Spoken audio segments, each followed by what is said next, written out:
Quarto dia da campanha Praticantes da Palavra, Tiago, capítulo 4. A Bíblia diz: De onde vêm as guerras e contendas que há entre vocês? Não vêm das paixões que guerreiam dentro de vocês? Então lembra o que Jesus falou? O que contamina o homem não é o que entra, é o que sai, né? E agora Tiago vem falando: de onde vêm guerras e contendas? Vem de dentro.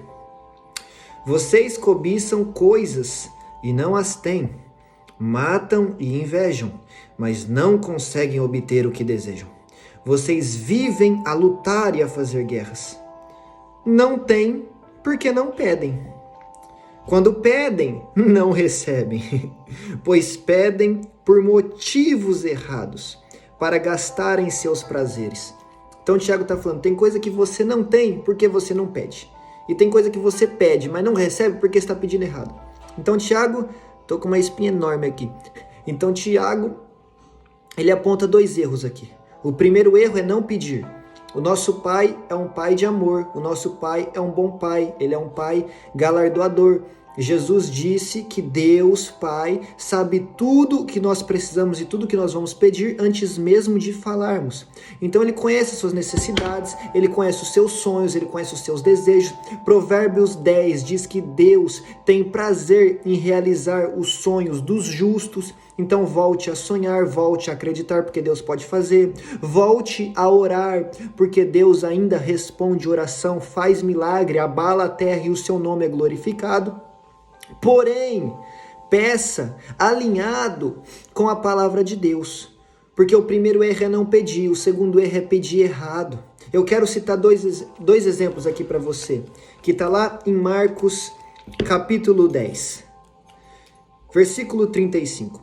Nisto, Tiago e João, filhos de Zebedeu, aproximaram-se dele, de Jesus, e disseram: Mestre, queremos que nos faças o que vamos te pedir. Agora, preste atenção, versículo 36. E Jesus lhes perguntou: o que vocês querem que eu lhes faça? Jesus está perguntando o que você quer. Versículo 37. Eles responderam: permite que na tua glória nos assentemos um à tua direita e outro à tua esquerda. E disse-lhes Jesus, versículo 38. Vocês não sabem o que estão pedindo. E eles não recebem o que pediram. Por quê? Porque pediram mal. Agora, olha a diferença. Agora vai falar do cego Bartimeu, ainda no capítulo 10 de Marcos. Aqui, versículo 49. Jesus parou e disse: chamem o cego. E chamaram o cego e disseram: ânimo, levante-se, o Senhor está te chamando. Versículo 50. Lançando sua capa para o lado, de um salto pôs-se em pé e dirigiu-se a Jesus. Versículo 51, e Jesus lhe perguntou: o que você quer que eu lhe faça? A mesma pergunta que ele acabou de fazer para Tiago e João. E o cego respondeu: mestre, eu quero ver. Versículo 52, vá, disse Jesus, a sua fé o curou. E imediatamente ele recuperou a visão e seguiu Jesus pelo caminho. Marcos 10 traz dois exemplos, um na sequência do outro. Tiago e João vão pedir algo a Jesus, ele fala: o que vocês querem? Aí eles falam: que eu me sente à direita e ele se sente à tua esquerda no teu reino. Jesus fala: não vou fazer, vocês não sabem o que vocês estão pedindo. Isso é algo concedido a pessoas específicas, já que o meu pai preparou. Vocês estão pedindo coisas que vocês nem entendem o que é. Aí na sequência vem um cego e fala: Jesus, eu preciso de um milagre. E Jesus fala: o que você quer? E o cego fala: eu só quero ver. E a Bíblia diz que imediatamente ele foi curado. Pediu com sabedoria, pediu conforme a sua necessidade, pediu algo alinhado ao reino de Deus, pediu algo que o nome do Senhor seria glorificado através daquele milagre. Nós precisamos aprender a pedir coisas a Deus. A Bíblia também fala sobre Elias. Está ali, 1 Reis 18, 1 Reis 19. 1 Reis 18, Elias desafia todos os profetas de Baal e Aserá. É um profeta de Deus contra 850 profetas do diabo. E ele fala: vamos ao Monte Carmelo, vamos clamar cada um ao seu Deus. O Deus que fizer fogo descer do céu, esse é o Deus verdadeiro. Nós sabemos que os 850 profetas vão lá, ficam se batendo, ficam gritando, ficam clamando ao seu falso Deus, e não desce fogo do céu. Aí Elias vai, restaura o altar do Senhor e clama: Senhor, mostra que há Deus em Israel, mostra para esse povo que o Senhor é Deus. O que acontece? Elias ora e na sequência, fogo desce do céu. A oração de Elias foi atendida. 1 Reis 19, Acabe e Jezabel falam que vão matar Elias. Elias fica com medo e foge, e ali a Bíblia relata que ele pede a própria morte. Elias morre? Não. Nós bem sabemos, na verdade, que Elias nem conheceu a morte, porque ele foi arrebatado ao céu. Então, em 1 Reis 19, 18, Elias pede algo e acontece, fogo desce do céu, estava alinhado com a vontade de Deus, o nome do Senhor foi glorificado. 1 Reis 19, Elias pede a morte, não estava alinhado com o plano do céu, tanto é que Elias nem iria conhecer a morte. Como é que Deus poderia conceder esse pedido a ele? Então, é mais um exemplo onde mostra um homem de Deus, ora sendo respondido, ora não sendo. Por quê? Porque nós somos respondidos à medida que nós pedimos a Deus aquilo que está alinhado com a sua palavra. Aquilo que está alinhado com o seu plano para nós. Então, a primeira coisa que você precisa conhecer é a vontade de Deus para a sua vida.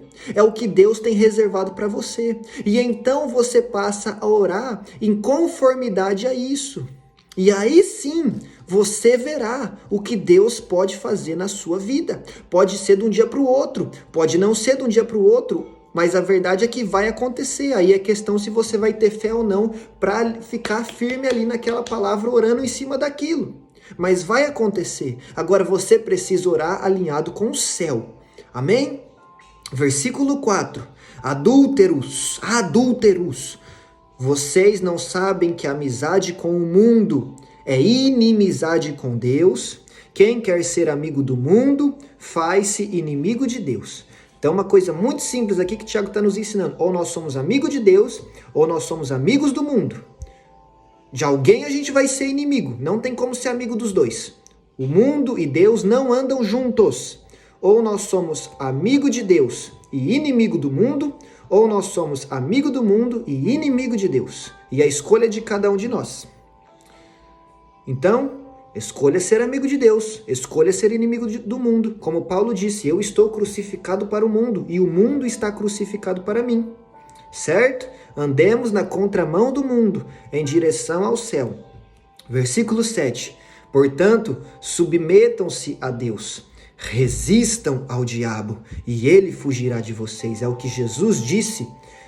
As portas do inferno não prevalecerão contra a igreja de Deus.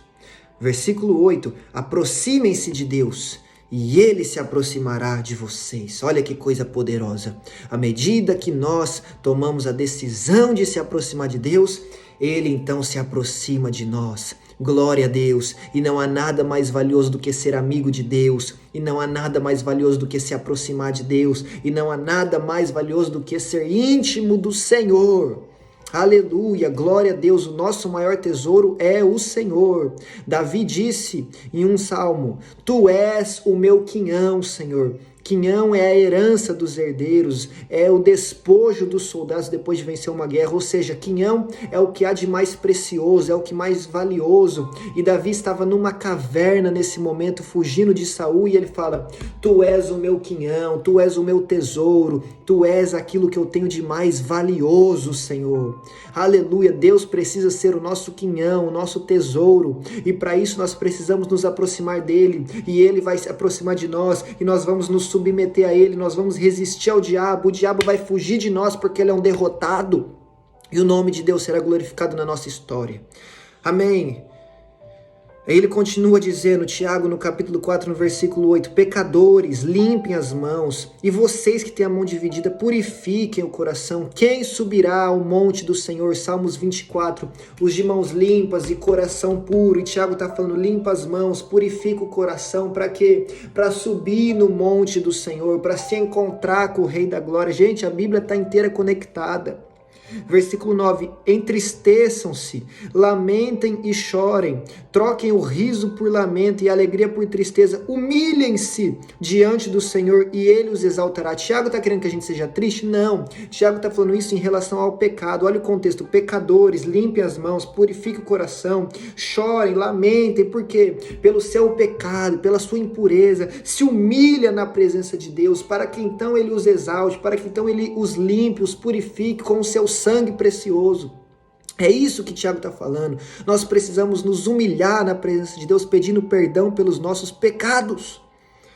Então no versículo 12 ele diz: há apenas um legislador e juiz, aquele que pode salvar e destruir. Olha isso, Deus pode salvar e pode destruir. O mesmo Deus que nos leva ao céu é o mesmo Deus que lança pessoas no inferno.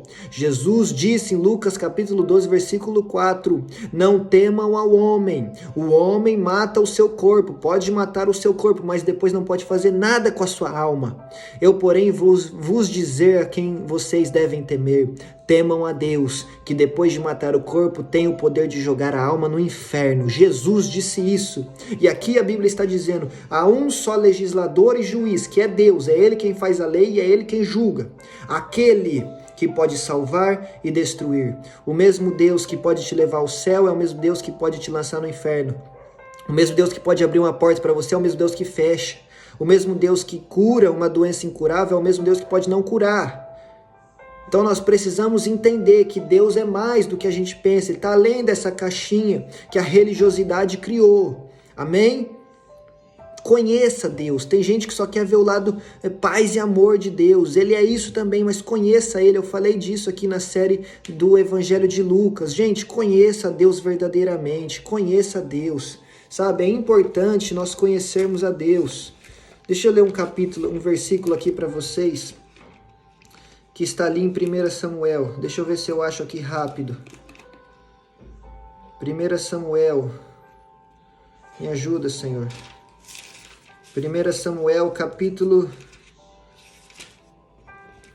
2, versículo 6. Conheça Deus, olha, o Senhor mata e preserva a vida.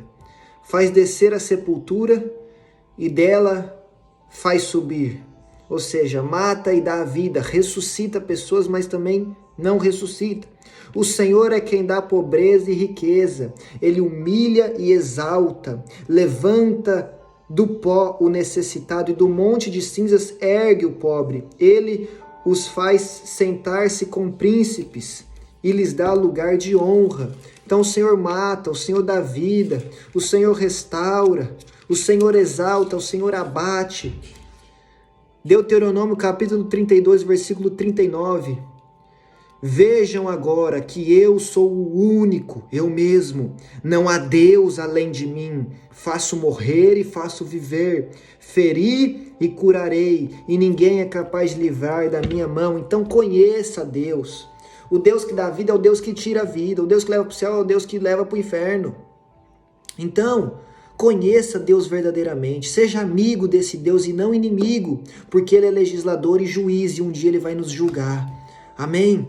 Tenha isso em mente, conheça Deus verdadeiramente, tá bem? Então Tiago termina dizendo, ouça agora, versículo 13, vocês que dizem, hoje ou amanhã iremos para esta ou aquela cidade, passaremos um ano ali, faremos negócio e ganharemos muito dinheiro.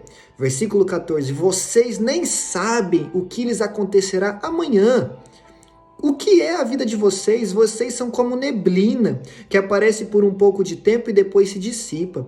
Ao invés disso, vocês deveriam dizer, se o Senhor quiser, viveremos e faremos isto ou aquilo. Agora, porém, vocês se vangloriam das suas pretensões.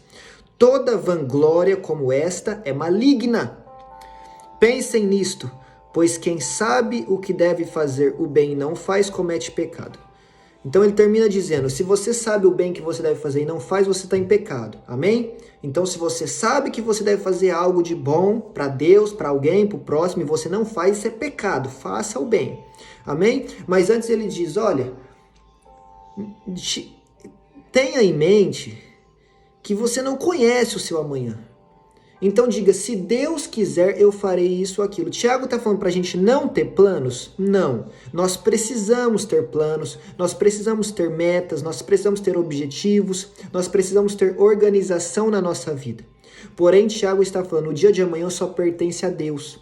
Então tenha plano, tenha meta, tenha objetivo, mas acima de tudo isso, entenda que só vai acontecer se Deus quiser.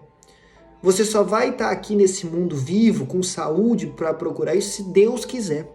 É o que nós acabamos de ler. Deus fere, Deus cura, Deus mata, Deus dá vida. Então entenda isso. Tudo está no controle de Deus, não está no seu controle. Então, viva para o louvor de Deus. Seja amigo de Deus. Pelo amor de Deus, se arrependa dos seus pecados. E se aproxime de Deus para que Ele se aproxime de você. E então, enquanto você estiver na terra, Deus vai te abençoar. Deus vai te encaminhar para os planos dele. As coisas vão dar certo. O nome do Senhor será glorificado através da sua vida. Amém? Mas no dia em que ele vier te buscar, você estará preparado para se encontrar com o legislador e o juiz, que pode salvar ou destruir. Amém? Aprenda através de Tiago 4. O que nós precisamos fazer é ser amigo de Deus, para que a gente receba vida e perdão da parte do Senhor. Amém? E se Deus quiser, continuaremos aqui, fazendo vídeos, falando da palavra de Deus, até que Ele venha e ajudando como nós pudermos ajudar. Amém? Seja um praticante da palavra, viva essa palavra e seja amigo de Deus. Que Deus te abençoe.